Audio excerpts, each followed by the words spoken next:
isinasabisan ng kanila ang presensya ng Panginoon sa pagkakaisa ni Mary at anak. Ngayon ay nagpasya ay ibahagi ang inyong buhay sa bawat isa. Ang magandang pagsasama nito na may pinagdiriwang ng pagsisilbi ng kanila na pagkakaisa. Ang kanila na pagsisilbihan ay kanila na kasal. Ang individual na kanila ay kumakatawan sa lahat ng ikaw at lahat ng iyong ginawa hanggang sa sayo ito. Ito ay isang kanila ng pagkakaisa dahil ang kanila ay dapat magtagpo upang lumikha ng bagong liwanag. Ang apoy ito ay kahanga-hanga dahil ito'y kumakatawan sa liwanag ng dalawang tao sa pag-ibig. Ang kanila ito ay kanila ng pagkakalaga dahil nangangailangan dalawang taong nagtutulungan upang panatilihin ito. Ang pag-ibig ay tulad ng isang apoy. Ito ay mainit na pagsinta. Patuloy na pinapatay ito ang mundo para makita na lahat at magkasama nitong makalagaan upang hindi mawala ang apoy. Tulad ng mga nasindihan kanila, naway ang apoy nito ay lumiwanag sa buong buhay ninyo. Naway ang isa ng liwanag nito ay maging patuloy ng inyong magsasama.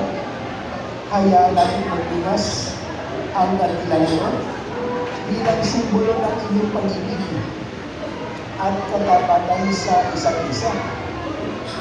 Ang buhay ng bawat isa ngayon pagkatapos magkakaisa para sa dalawa ay magiging isa.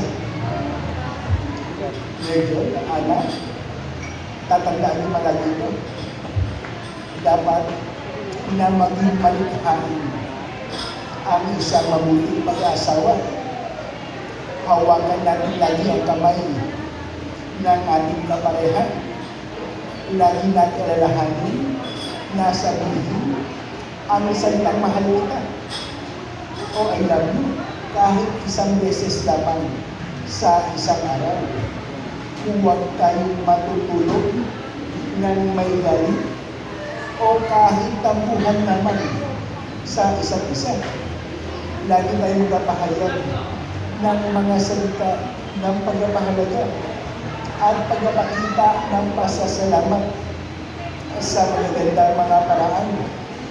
Dapat meron tayong kakayahang umalimot at magpatawad, magbigay ng isang kapaligiran na kung saan ang bawat isa ay maaaring lumago ang pag-iisip, emosyonal at espiritual. Sabay ninyong haharapin ang mundo ng magkasama. Ito ay hindi lamang pag-aasawa ng tamang tao, bagkus ito'y pag-aasawa ng tamang kapareha. Unang Korinto 13, versikulo 4 hanggang 8. Ang pag-ibig ay matyaga at mabait. Ito ay hindi naiinggit, hindi nagmamapuri o nagmamataas. Ito ay hindi nag-uugali ng hindi nararapat. Hindi ito naghahangad ng sariling kapakinabangan. Hindi madaling magalit at hindi nag-iisip ng masama. Hindi ito nagagalak sa kalimutan, kundi nagagalak naman sa katotohanan. Ang pag-ibig ay nagtatakip ng lahat ng bagay. Ito ay naniniwala sa lahat ng bagay. Umaasa sa lahat ng bagay. Ang pag-ibig ay hindi nagwawakas.